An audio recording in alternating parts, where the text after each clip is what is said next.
একটার পর একটা মারাত্মক অগ্নি পরীক্ষা। ছেলের জবাহ করো। হযরত ইব্রাহিম আলাইহিস সালাম বলছিলেন যে আল্লাহ এই রকমের কঠিন পরীক্ষা তুমি আমারে বানাইও না। বলছেন না। আমার মা বোনেরা, আমার ভাইয়েরা লক্ষ্য করেন, হযরত ইব্রাহিম ছেলেকে প্রশ্ন করলেন, তারে বললেন পরিষ্কার, আল্লাহ আমাকে অর্ডার করেছেন, ইন্নী আরাফিল মানাম আন্নী আযবাহুক, আমি স্বপ্নে দেখেছি আমি তোমাকে জবাহ করতেছি, বলো তোমার অভিমত কি? ফানজুর মাযা তারা, বলো তোমার অভিমত কি? হযরত ইসমাইল বলতে পারতেন, আব্বা আপনি আমার বাবা, আমার মায়ের শুদ্ধ করে ফালাই দিয়ে গেছেন, বছরের পর বছর খাবার দেন নাই, পরার দেন নাই, খাবার দেন নাই, আজকে কোন অধিকারে আপনি আমাকে জবাহ করতে এসেছেন? বলতে পারতেন না? তিনি কি তা বলেছেন? না। এর নাম মুসলমান। চিল্লায় বলেন সুবহানাল্লাহ। এর নাম মুসলমান। আল্লাহর হুকুমের সামনে মাথা নত করে দাও। হযরত ইসমাইল কি জবাব দিলেন?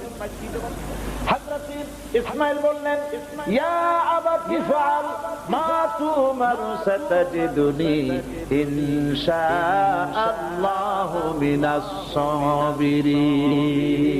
হে পিতা, আপনি স্বপ্নে যে ব্যাপারে আদিষ্ট হয়েছেন, দেখেন ছোট্ট মানুষ কিন্তু তিনি কথা বললেন না যে আপনি স্বপ্নে যা দেখছেন তাই করেন। তিনি বললেন কি, আপনি স্বপ্নে যে ব্যাপারে আদিষ্ট হয়েছেন আপনি তা পালন করুন। ছেলের এই জ্ঞান হয়েছে আমার আব্বা আল্লাহর পয়গম্বর, আর পয়গম্বররা নিজের ইচ্ছায় কিছুই করে না, আল্লাহর হুকুম। আপনি আমাকে ধৈর্যধারীদের মধ্যে পেয়ে যাবেন, আমাকে ধৈর্যধারী পাবেন। আমি ছটফট করবো না, দৌড় দেবো না। তবে আমার আব্বা তিনটা কাজ করে।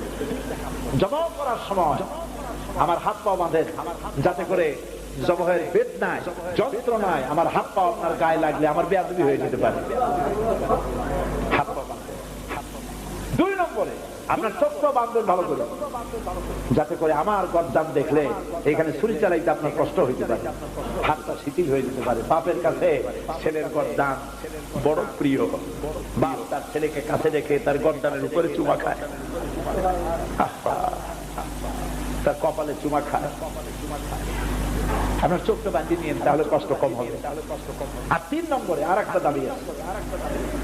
3 নম্বরে আর একটা দাবি হলো, আমার মা হাজেরা জনম দুঃখিনী মা, আমার কোন সন্তান তার নাই, মা বলে ডাকবার মতো। আমাকে জবাহ করার পরে আমার রক্ত মাখা জামাটা আমার মায়েরে দিয়া দিবেন, আর বলবেন যেন কান্দাকাটি না করে, কিয়ামতের দিন আল্লাহর দরবারে মায়ের সাথে আমার দেখা হয়ে যাবে। হযরত ইব্রাহিম ছেলের হাত পা বাঁধলেন,